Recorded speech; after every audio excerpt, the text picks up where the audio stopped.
Hey, you guys, welcome to my vlog, right? This is my vlog. I call it 7 on a Sunday, and it's where I describe the characters I created. Um, yeah, the one we're doing today is Daisy Ashcroft. And if you like these, please check out my playlist, my YouTube playlist, right? I've been doing this for a while. I think maybe about a year. I took some time off from doing these, but anyway, this one's about Daisy Ashcroft, and she grew up in the ghetto. You know what I mean? What up? What up, Dr. Silverage? Rod, thanks for being here, man. Hope you're doing good. Hope to see you soon. And love your show, and I love you. You know that, brother. Yeah, man. This is cool. Thank you so much, Rod. It really makes me happy, man. As you can tell, but anyway, Rod, this one's Daisy Ashcroft, right? And she grew up in the ghetto and hard. Her dad left her, left the family, so it's just her and her mom. Her mom ended up being an alcoholic, but her mom was like super smart, even though she had problems, right? But she stayed home and she treated Daisy really good, but she was a drunk. But surprisingly, her mom read a lot, right? So Daisy grew up reading books.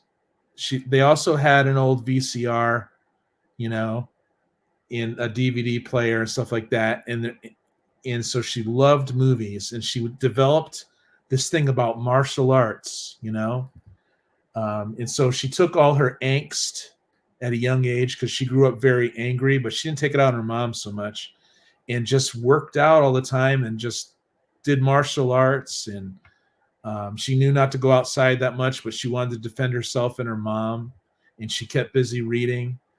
And years went by, and she just kept training, and she was so right, badass, that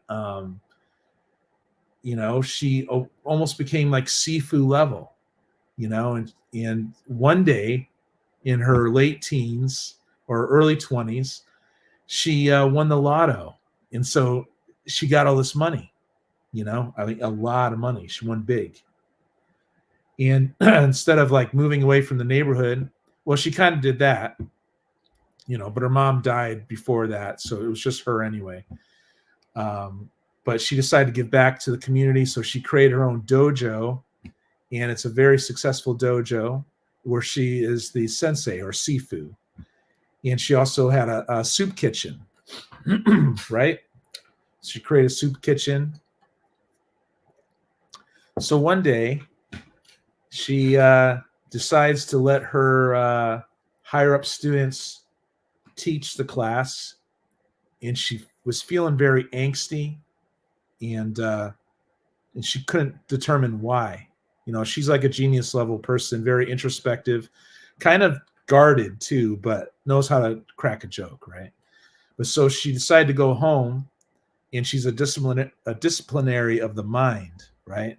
So there's this yoga technique in which you could, wrap yourself in white light. It's supposedly pure and nothing can get to you, right? But what happens?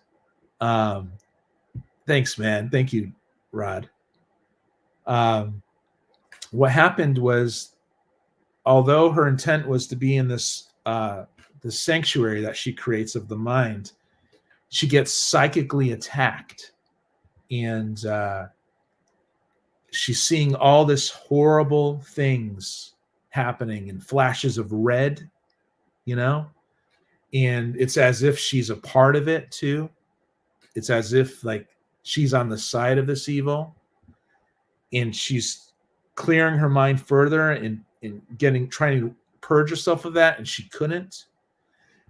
Um, and that's where we're at right now. So what I do is I read the lyrics, um, and yeah, we take it from here. So, all right, thanks, man. Thanks, Dr. Silver Age. Okay, so here it is. She is fine. She knows herself. But what the heck was that about? Again, she's assaulted by red shadows. So she's still in this cocoon thing, and it's pretty horrible what's happening to her. But she stands her ground and clears her mind when suddenly she sees a flash of blue and is momentarily relieved. And she's clear again once she experienced blue. Okay? Like this ultraviolet, wonderful blue, but it's light, right? But as quickly as that light left, because it didn't seem like it was from her mind, so did the comfort. The comfort left her, and the terrible feelings returned, feelings of disgust, and that she is the source of it, of this feeling of dread and disgust. In the next moment, she panics because there's thoughts of harm,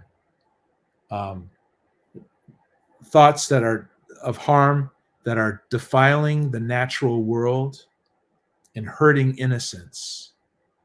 She knows this is not her. She fights back, but the dirty vibrations persist. That's what they're like, dirty vibrations, as if it will subsume her. Another flash of blue, and she relaxes again. Then it occurs to her to focus on this blue herself, right? And then she does that. She just reimagines the blue around her, blue light. Then she is fine until she stops doing that and remembers what just happened only a few moments ago. And so all the angst and the terrible feelings returned.